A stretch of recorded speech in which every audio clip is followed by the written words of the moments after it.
Hi everyone, welcome. My name is Patrick. I am new to tabletop, so I'm very passionate about it.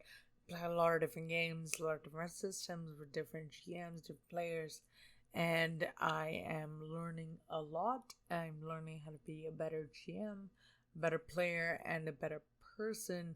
And I want to share with you some of the cool stuff that I have learned that I think that might be interesting to you as well. Today I want to talk to you a little about the combat wheelchair. In my D&D 5e home game, I used an NPC in a combat wheelchair. Like I do with most things in my game, I sort of checked in my players before I used it to see if there was any kind of weird feelings around it, and as expected, there weren't. But one of them did ask me why I felt the need to check in. She knew that there were some discussions around it, but she wasn't really clear on the specifics. So it sort of forced me to articulate some feelings that I had that I thought I would share. So first, to give you some context, what is the combat wheelchair? The combat wheelchair is it's a wheelchair to be used in your D&D game. The mechanics of which I will link in the description below. This video is really not discussing the rule set and mechanics associated with it. There are several blogs and videos that do that, and certainly they are worth reading if you want to understand the mechanics behind it a little better. I'll make sure to link some material for you to check out in the description box. The combat wheelchair, the physical design is sort of reminiscent of the sports wheelchairs that you see today, that's used in like wheelchair rugby, wheelchair basketball. They're meant to sort of withstand high impact as well as be able to attack and use as a weapon itself, and sort of protect the user throughout. It was designed by and homebrewed by Sarah Thompson, who is a disability advocate in the tabletop space, and she is Mustang's Art on Twitter, so I'll make sure to link her details below. Definitely check her out. She does a lot of really cool stuff. She doesn't charge for a lot of the work that she puts out, but she does have a Patreon that you could support her on.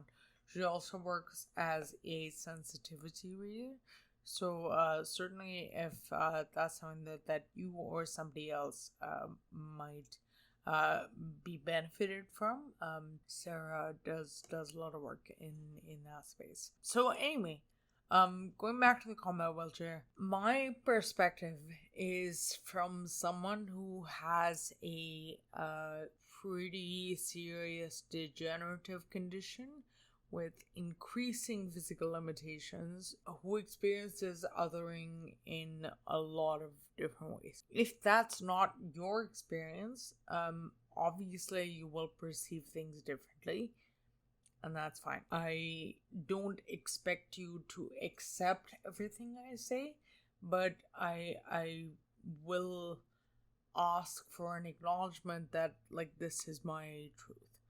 And my reality, same way I would do for you. So anyway, sorry, I'm like hedging a lot of this because it's like a weirdly contentious topic and I don't really understand why.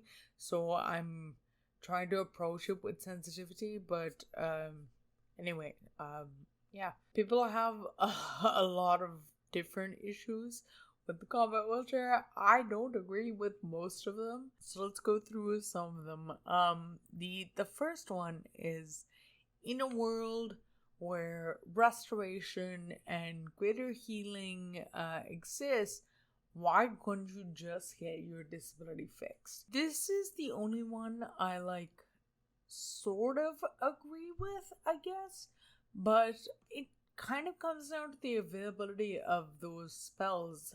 Typically speaking, those are pretty major spells, and certainly like a level 1 to level 9 adventurer would probably not have access to like that kind of thing. And actually, I'm pretty sure Sarah has addressed that in her write up about the combat wheelchair as well, and says something kind of similar, which is that like it's not easy to access those kinds of spells, and therefore like a lot of people, when they get those kind of disabilities, they're just kind of stuck with them for a majority of their life, if not all their lives. Most people don't have access to this kind of magic because it's like demigod tier level magic. Like it's pretty intense magic.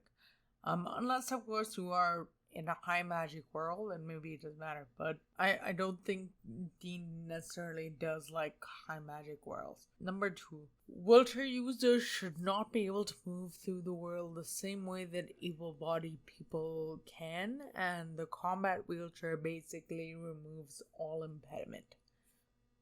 I fully disagree with this because like, why should a wheelchair user struggle exactly? Like, why shouldn't they be able to navigate the world the same as you are able to walk? Like, I've used this example a couple times, but it's like Picard being bald. Sure, the technology exists for him to grow back, but it literally doesn't matter. So, and so I don't really understand this argument at all. Number 3, not having a wheelchair user struggle does not accurately reflect what true wheelchair use experience is like. This is actually often said by actual wheelchair users, and while I generally agree, it doesn't reflect the reality of actual wheelchair use. I don't necessarily feel like a fantasy game is the right avenue to teach about wheelchair use and the realities of ableism and ableist architecture. I actually feel like it's a good way to kind of circumvent that and say like, wouldn't this world be a lot better if we weren't causing hindrances to people who navigate the world differently in a physical mobility? Like, I think an opportunity exists there, and I think the combat wheelchair is a really great way to engage with that opportunity. Also, this kind of comes down to how individual wheelchair users are presented in your game. Number 4, the opposing side to this, which is also said by wheelchair users, which is, I think, a great reason to understand that, they are like, wheelchair users are not a monolith. Like, they don't all believe like the same thing. And that's something that is not just valid, but it's incredible, and we should make sure that we're platforming both, which I think is happening in this case, or I hope is happening in this case. So anyway, the opposing side to this is combat wheelchairs do accurately reflect my strength and provides a world that accepts that I should not have to struggle to get around. Frankly, this is where I am. I don't feel like the world should be ableist. I don't feel like the architecture in the world should be able, like, okay, cool. Well, and this kind of takes me to my next point, which is that there's a comment about how, combat wheelchairs kind of like they'll get stuck in narrow hallways and dungeons, and there's like all these stairs, and like they'll get stuck in swamps. Like, okay, man, so fucking make your hallways wider and like have ramps and make it not a swampland, but like hard ground that's just as unforgiving.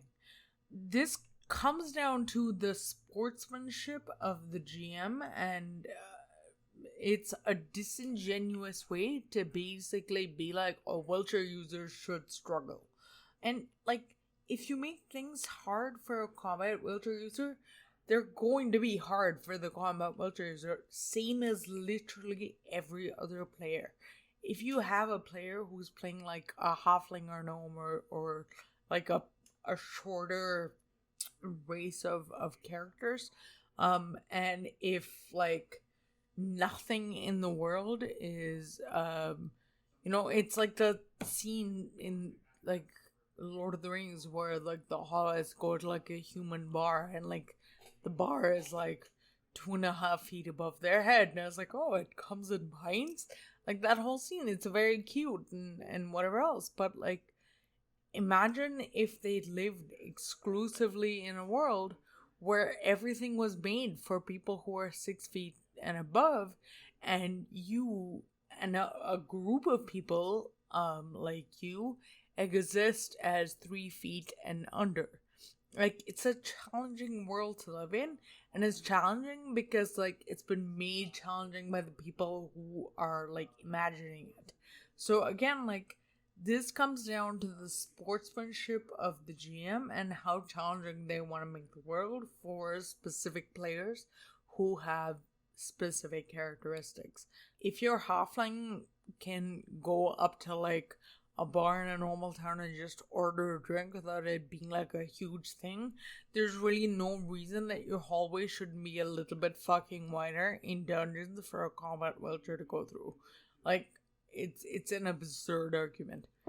Anyway, so you're probably seeing a theme: struggle.